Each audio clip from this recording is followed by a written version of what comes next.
Oui, Seigneur, te prions de conduire ces temps de parole, Seigneur, ta parole va être apportée. Te prions de rendre nos voix, nos cœurs sensibles à ta volonté.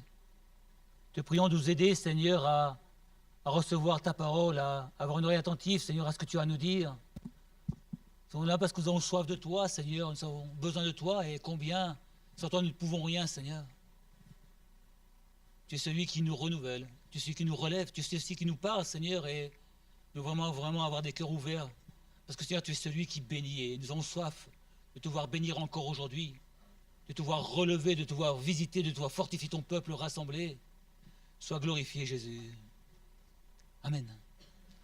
Gloire à Dieu, alléluia. Amen. Il est bon de pouvoir partager la parole de Dieu. On est là aussi pour entendre la parole, mais aussi avant tout pour louer le Seigneur. Le culte, c'est un culte de louange. Et c'est important de pouvoir ce matin prendre notre place dans la louange, prendre notre place dans l'adoration. Et j'aimerais partager un passage, si vous voulez bien, dans le deuxième épître de Timothée, au verset 6, chapitre 1er, verset 6, pardon. 2 Timothée 1, 6, c'est plus simple comme ça.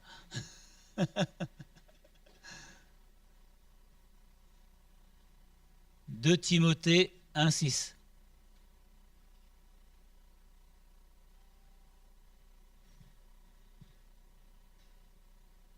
De Timothée 1, 6, il est écrit « C'est pourquoi je t'exhorte à ranimer la flamme du don de Dieu que tu as reçu par l'imposition de mes mains. Car ce n'est pas un esprit de timidité que Dieu nous a donné, au contraire, son esprit nous remplit de force, d'amour et de sagesse. N'aie donc point honte du témoignage à rendre à notre Seigneur, ni de moi son prisonnier, mais souffre avec moi pour l'Évangile par la puissance de Dieu. » Amen. Alors j'aimerais qu'on puisse s'arrêter sur cette première partie de ce passage, c'est « Je t'exhorte à ranimer la flamme du don que tu as reçu par l'imposition de mes mains. » Ce passage, j'avais eu à cœur il y a quelques semaines lors d'une réunion de prière, et je me suis dit, mais c'est vrai Seigneur qu'il est bon de partager cette pensée que tu m'as mis à cœur, parce qu'on a besoin peut-être aujourd'hui que cette flamme, pour le Seigneur, soit ranimée. Paul dira à Thessaloniciens, n'éteignez pas l'esprit. N'éteignez pas l'esprit. Ce matin, la question qu'on peut se poser, c'est qu'en est-il? Qu'en est-il de mon amour pour Dieu? Est-ce qu'il y a encore de la braise dans mon cœur pour le Seigneur? Est-ce que dans mon cœur, il y a un feu, une flamme pour servir Jésus?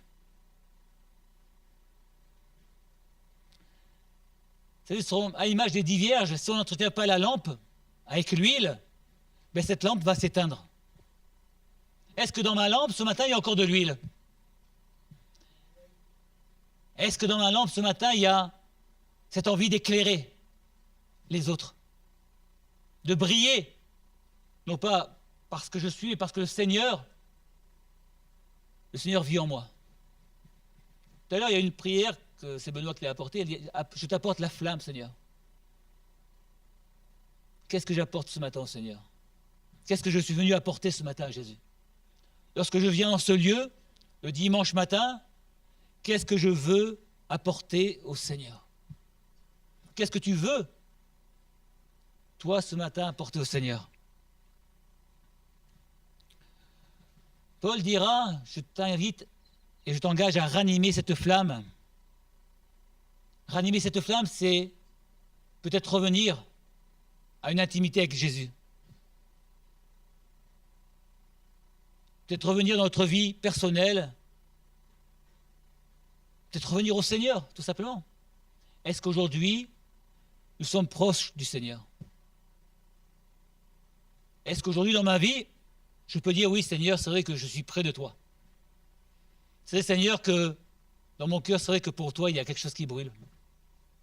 Et toi qui ne connais pas le Seigneur, tu as peut-être besoin que cette flamme soit déposée dans ton cœur. Besoin de réaliser que Jésus est mort pour tes péchés, pour tes iniquités, qu'il a payé le prix à ta place. Et qu'il veut mettre dans ton cœur quelque chose de merveilleux, c'est la paix. La parole nous parle de la paix de Dieu qui surpasse toute intelligence. Ce matin, sommes-nous en paix avec le Seigneur?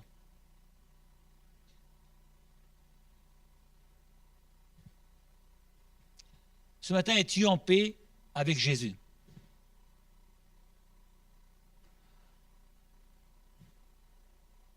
Paul prévient son serviteur de ne pas négliger ce don qu'il a reçu du Seigneur.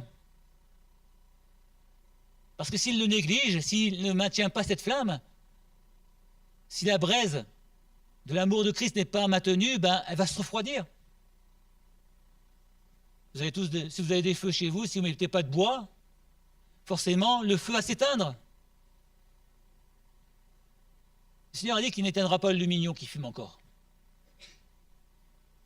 Moi, je crois que le Seigneur est celui qui nous prévient, qui dit attention, attention au feu pour toi, au feu qui brûle pour moi, aujourd'hui dans ton cœur. Qu'est-ce qu'il en reste? Qu'en est-il? Qu'en est-il réellement? Jésus nous dira, sans moi, vous ne pouvez rien faire. On le sait.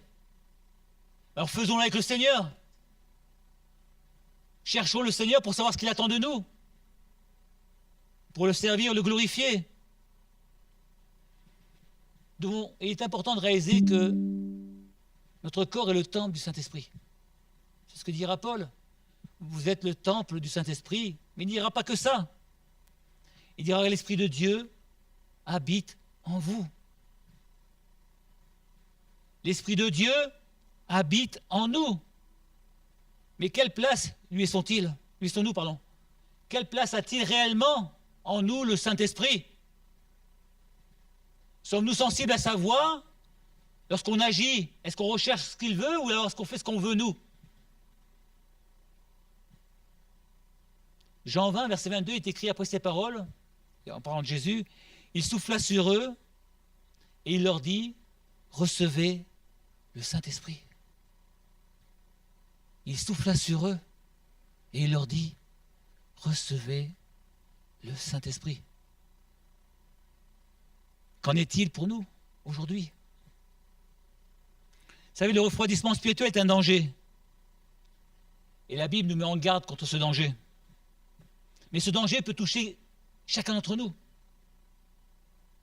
Chacun de nous en particulier, on peut être touché par ce refroidissement spirituel si on ne prend pas garde.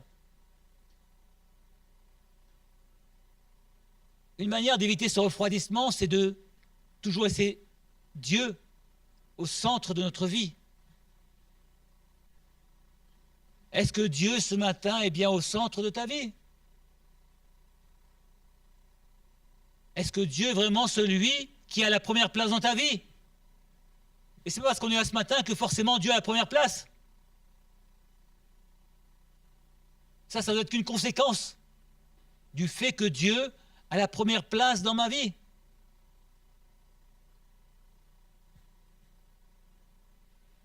Paul dira deux choses. Il dira à Timothée, ranime la flamme.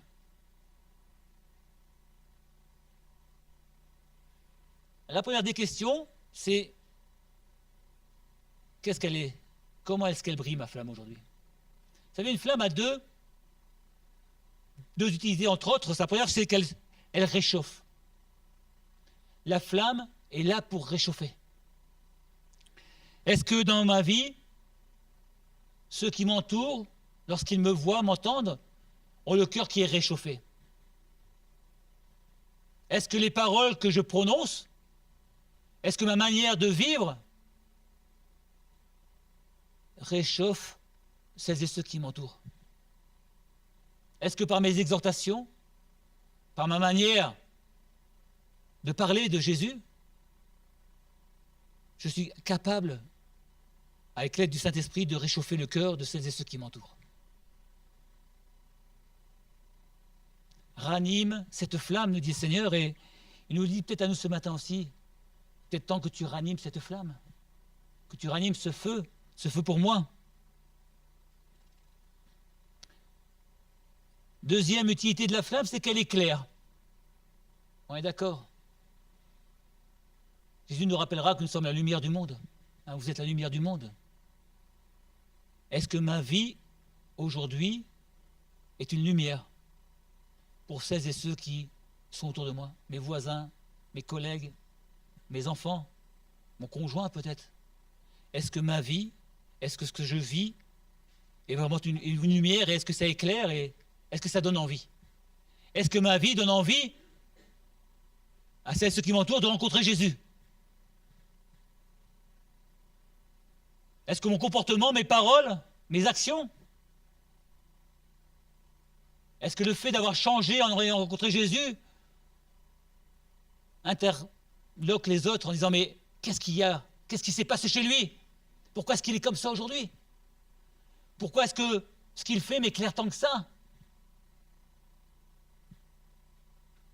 Nous sommes la lumière du monde, et si nous ne sommes pas une lumière, qui va l'être à notre place? L'Église est la lumière dans cette ville. Elle a besoin d'éclairer cette ville. Et l'Église, c'est nous, les chrétiens, chacun en particulier. Ce n'est pas cet immeuble, c'est nous. Est-ce que nous éclairons par notre comportement, par notre vie, c'est ça qui nous entoure? Est-ce que je suis à l'image de Christ? Est-ce que je suis comme Jésus? Est-ce que je veux vraiment lui ressembler? Il y a tellement d'éléments qui peuvent venir étouffer cette flamme. Tellement. La routine, ça, on s'habitue. On s'habitue aux choses de Dieu. On vient là le dimanche matin et puis c'est normal. Mais non, c'est pas normal, c'est extraordinaire. Mais la routine est là, on s'habitue à ces choses, c'est normal. Jésus est là, et puis il est là, et puis on ne se rend plus compte qu'il est là. Dieu est là, et puis on ne se rend pas compte, et puis on commence à revivre n'importe comment, alors qu'il est là. Si nous pouvions réaliser qu'il est réellement là, et non pas seulement que ce soit une routine en nous, on n'agirait peut-être pas toujours comme on agit. Si nous pouvions réaliser que Dieu est là et qu'il nous attend à chaque seconde de notre vie, on change peut-être de langage parfois, de manière d'agir, de manière de penser, parce que le Seigneur voit aussi nos pensées. Il voit nos paroles, nos discussions, tout ce qui peut sortir de notre bouche. La routine, les habitudes sont mauvaises. Et il ne faut pas qu'on rentre dans ces choses. Les problèmes, les illusions, il y a tellement de choses qui viennent. La déception. Lorsqu'on est déçu, parfois on dit, mais Seigneur, où tu étais? Et puis on commence à se poser des questions. Le péché. Oui, le péché aussi. Le péché est là et il est comme ces cendres qui viennent étouffer la flamme que Dieu, que le Saint-Esprit a déposée dans nos cœurs. Cette flamme, ce n'est pas nous qui l'avons trouvée, c'est le Saint-Esprit qui est venu la déposer. Jésus souffla sur eux et ils reçurent le Saint-Esprit. Ce cadeau du Seigneur Jésus, qu'est-ce qu'on en fait? Qu'est-ce qu'on fait de cadeau que le Seigneur nous a fait? Vous savez, dans Ecclésiaste, il nous parle des mouches mortes. Des mouches mortes qui viennent empoisonner l'huile du parfumeur. Toutes ces choses, tous ces péchés, toutes ces questions, toutes ces désillusions sont comme des mouches mortes.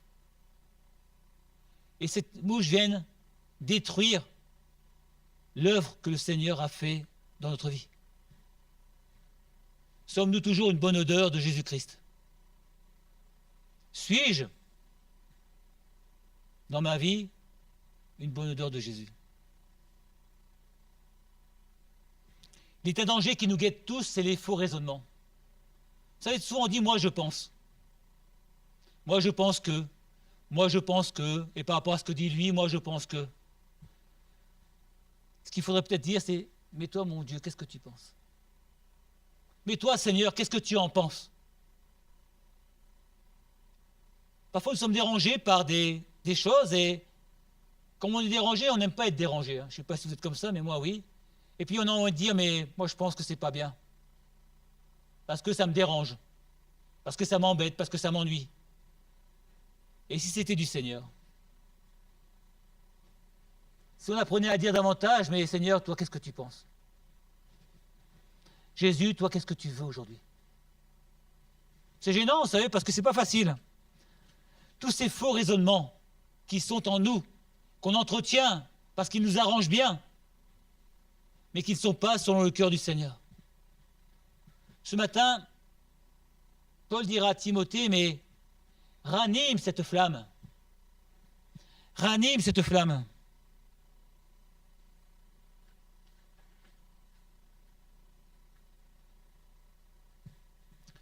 La manière de ranimer la flamme, c'est de retrouver la passion pour Jésus. La manière de ranimer la flamme, c'est de dire, mais Seigneur, j'ai besoin de retrouver cette envie de toi, cette envie de te servir. La manière de ranimer la flamme, c'est de dire d'être conscient dans notre vie qu'elle s'est étiolée. Être conscient que notre flamme n'est peut-être plus la même que lors de notre conversion. Vous savez, je ne sais pas si vous étiez comme moi, mais au début de ma conversion, j'aurais pu faire n'importe quoi. N'importe quoi pour le Seigneur. D'ailleurs, trop parfois, mais il n'y a rien qui pouvait me brider dans le témoignage, dans la présence aux réunions. Je me souviens une fois, on était rentré d'un camp de vacances à 3h ou 4h du matin, j'ai voulu être à la réunion à 10h. Parce que j'avais tellement soif du Seigneur que rien ne pourrait plus m'empêcher d'être présent. Rien. Nous devons de nouveau être des passionnés de Jésus. Est-ce que ce matin, nous sommes passionnés de Jésus? Pour animer cette foi, il faut nous approcher de Dieu tout à nouveau. Il faut revenir au Seigneur tout à nouveau. Revenir à lui. Revenir à sa présence. Vous savez comment revenir à la présence de Dieu? Il n'y a pas 36 moyens, il n'y en a que 2. 3, allez. Premièrement, la lecture de sa parole. La lecture de sa parole, est-ce que aujourd'hui la parole du Seigneur fait encore les délices de mon âme? Ou pas? La prière, on le sait. La prière peut et veut me rapprocher de Dieu. Encore faut-il que je veuille prendre du temps pour le Seigneur. Encore le faut-il, est-ce que je le veux vraiment? Est-ce que je suis prêt à mettre du temps à part pour Jésus ce matin? Et la louange, moi je crois que la louange c'est important.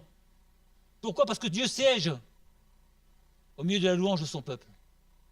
Et lorsque je loue le Seigneur, je m'approche de lui. C'est parfois on néglige la louange.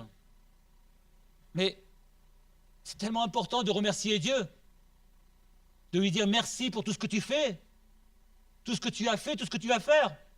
Parce que Dieu n'en a pas fini avec nous. Moi, je le crois. Dans Samuel, il est écrit, car j'honorerai ceux qui m'honorent. Et ceux qui me méprisent seront méprisés. 1 Samuel 2, verset 30. J'honorerai ceux qui m'honorent. Et ceux qui me méprisent seront méprisés. Est-ce que ma vie, est-ce que ta vie ce matin honore le Seigneur? Est-ce que tes pensées, est-ce que ta manière d'être honore le Seigneur ce matin?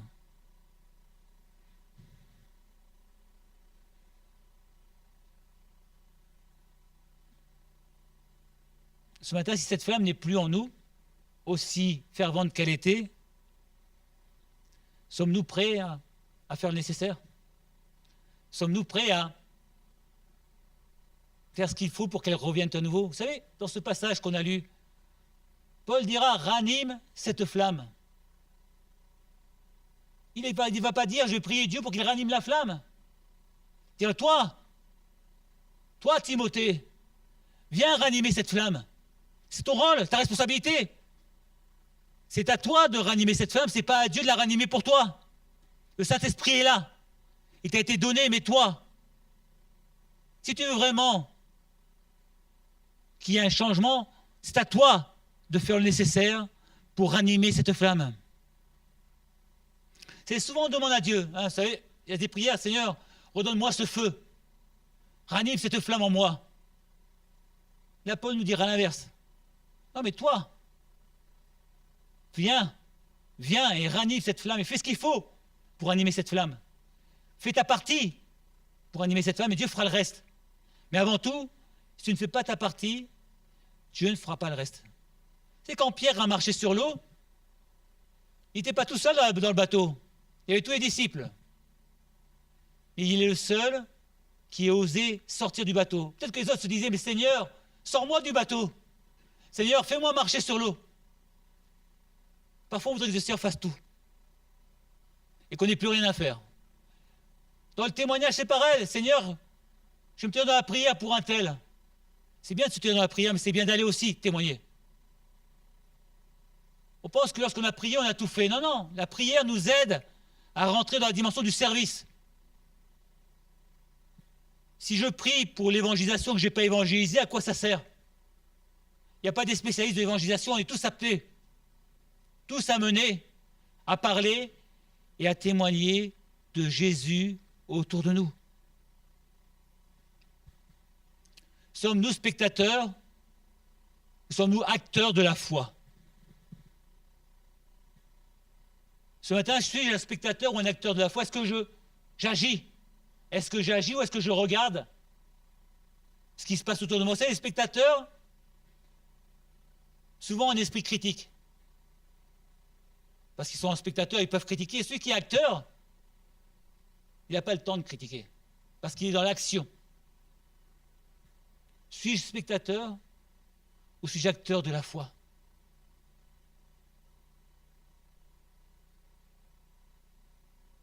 Est-ce qu'aujourd'hui, là où Dieu m'a placé, dans ma maison, mais aussi dans l'église, est-ce que je sers le Seigneur? La semaine dernière, on a parlé un peu du projet 2030 et si, mais Seigneur, ce projet n'est possible que si tu as des gens, des hommes et des femmes qui te servent. Moi, j'ai trouvé ce projet, j'ai utilisé le mot un peu effrayant, non pas parce que il n'est pas possible, parce que ça m'effraie, parce que je crois que c'est ce que Dieu veut. Et je me dis, mais Seigneur, comment on va faire? Et puis c'est là où ma petite tête m'a dit, Dieu m'a dit, mais la foi, mets ta foi en action. Mais ce projet n'est possible que si des hommes et des femmes se lèvent pour servir Dieu. Si des chrétiens de l'église de ton nom se lèvent pour servir Dieu. Si chacun d'entre nous, on se remet en cause par rapport à notre service. Seigneur, comment est-ce que je te sers dans l'église aujourd'hui? Qu'est-ce que je fais pour toi dans l'église? Qu'est-ce que je fais pour ton œuvre, Seigneur, dans l'église? Si nous croyons que Jésus a bâti l'église, si nous croyons que le Seigneur est le centre de l'église, mais qu'est-ce que je fais pour toi dans l'église aujourd'hui? Est-ce que je ne suis que présent, de passage, ou est-ce que réellement je veux m'investir dans l'œuvre de Dieu?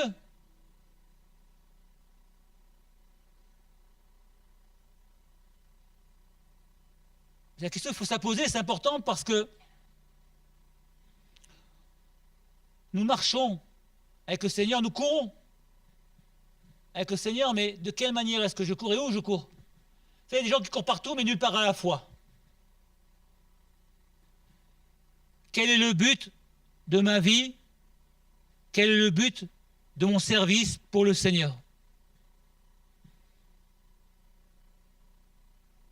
Posons-nous simplement cette question ce matin, mais comment je te sers, Seigneur? Qu'est-ce que je fais pour toi?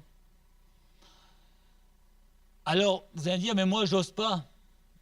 Paul dira quand même à Timothée, ce n'est pas un esprit de timidité que Dieu nous a donné. Ça ne veut pas dire qu'il n'était pas timide, mais l'esprit qui était en Timothée n'était pas un esprit de timidité. C'est l'esprit de Dieu. C'est pas pareil. On est tous timides quelque part. Mais si je crois que le Saint-Esprit en moi est plus fort que ma timidité, ben je vais me lever pour le servir. Et quand je vais commencer à me lever pour le servir, Dieu va me former. Dieu va m'aider. Dieu va me donner les armes nécessaires pour le servir encore mieux et davantage. Il faut peut-être arrêter de s'écouter soi-même et apprendre à écouter davantage le Seigneur. Est-ce que dans ma vie, la priorité, c'est Jésus? Est-ce que mon temps, je suis prêt à le remettre en cause par rapport au Seigneur Jésus? Est-ce que mes qualités, je vais les mettre au service du Seigneur? Ou est-ce que comme cet homme qui avait des talents, qu'il a mis en terre, ben, il a laissé ce talent? Et tout ce qu'il avait reçu du Seigneur, ben, il a laissé tomber. Dieu nous a donné des talents. Dieu t'a donné des talents. Es-tu prêt et prête à les mettre au service du Seigneur? Vous savez, il n'est pas trop tard. Moi, j'aime bien cette parole de Paul qui dira, frère, je ne pense pas l'avoir saisi, mais je fais une chose, oubliant ce qui est en arrière et me portant vers ce qui est en avant. Je cours vers le but pour remporter le prix de la vocation céleste en Jésus. Oubliant ce qui est en arrière. Vous savez, parfois, les gens vivent toujours en regardant en arrière, mais Seigneur, j'ai pas fait ça, j'ai pas fait ça. C'est trop tard. On ne peut pas revenir en arrière. On ne peut pas remonter le temps, la machine n'existe pas encore. Je ne l'ai pas encore inventé. Ce qui est fait est fait, mais ce qui me reste à vivre encore devant, les années, peut-être les mois, suis-je prêt et prête à les mettre au service de Dieu? Ce qui est derrière, je ne peux plus rien faire, c'est fichu. Mes erreurs, mes péchés. Mais aujourd'hui, la parole nous dit, non, tu ne sais pas ton cœur, mais change. Est-ce que aujourd'hui tu es prêt à changer, tu es prêt à te mettre pleinement au service de Jésus? Si tu es conscient que cette flamme qui était en toi n'est plus là, si tu es conscient que cette flamme que tu avais, c'est parfois je discutais avec un frère, il me dit, mais au début j'étais comme ça. Au début j'étais comme ça. Oui, ben, au début. Maintenant tu l'es plus. Et qu'est-ce qui nous empêche de le redevenir? Qu'est-ce qui empêche que cette flamme qui était en nous ne reprenne de la vigueur aujourd'hui? Ça dépend de nous. Ça dépend de toi, ça dépend de moi, ça dépend de chacun d'entre nous, à condition que nous revenions à Jésus. Moi, je le crois. Nous revenions simplement au Seigneur et peut-être nous humilier sur, tu vois, tout ce que j'ai pas fait, tout ce que j'ai raté, tout ce que j'aurais pu faire pour toi que je n'ai pas fait, mais on ne peut plus rien faire. Aujourd'hui, Seigneur, le temps qu'il me reste, 1 an, 10 ans, 20 ans, 50 ans ou plus, pour les plus costauds, je veux que ce temps, Seigneur, soit mis à profit pour toi, à profit pour ton Église, à profit pour ton œuvre. Paul dira à Timothée, mais mon ami, ranime cette flamme. Je pense que ce matin, Dieu cherche des hommes, cherche des femmes qui sont prêts à faire des prières. Seigneur, je veux ranimer cette flamme. Seigneur, je veux tout à l'heure te consacrer ma vie. Je veux revenir au feu du premier amour. Seigneur, je veux vraiment que ces choses changent pour moi parce que ma vie ne me plaît pas. Je ne suis pas assez pour toi. Je ne suis pas assez à toi. Je ne suis pas assez à ton service. Il y a trop de choses qui viennent polluer ma vie. Et ces choses-là, je ne les veux plus. Stop. Aujourd'hui, je veux pleinement revenir à toi et te laisser, Seigneur, plus de place, plus de temps, plus de consécration dans ma vie. Amen. Éternel notre Dieu, nous te rendons grâce et je te demande pardon pour moi-même, pour cette flamme peut-être qui s'est refroidie, Seigneur, pour ce manque de zèle pour ta maison, ce manque de consécration pour ton service, Seigneur. Et ce matin, je te prie de m'ouvrir les yeux, de me faire comprendre, Seigneur, ce qui aujourd'hui peut m'empêcher d'aller plus loin avec toi. Toutes ces mouches mortes qui sont là, c'est vrai, qui étouffent, Seigneur, cette flamme. Ces mouches mortes qui sont là, je veux vraiment les enlever, Seigneur, et par ta grâce, montre-moi tout ce qui doit changer dans ma vie. Montre-moi, Seigneur, parce que je veux changer, je veux encore plus de toi. Nous voulons tout plus de toi. Ton Église veut plus de toi, plus de ta présence, plus de ton onction, plus de cette flamme, Seigneur, au milieu de ton peuple. Inspire-nous, Seigneur. Inspire-nous, Seigneur. Conduis-nous, je te prie, au nom de Jésus.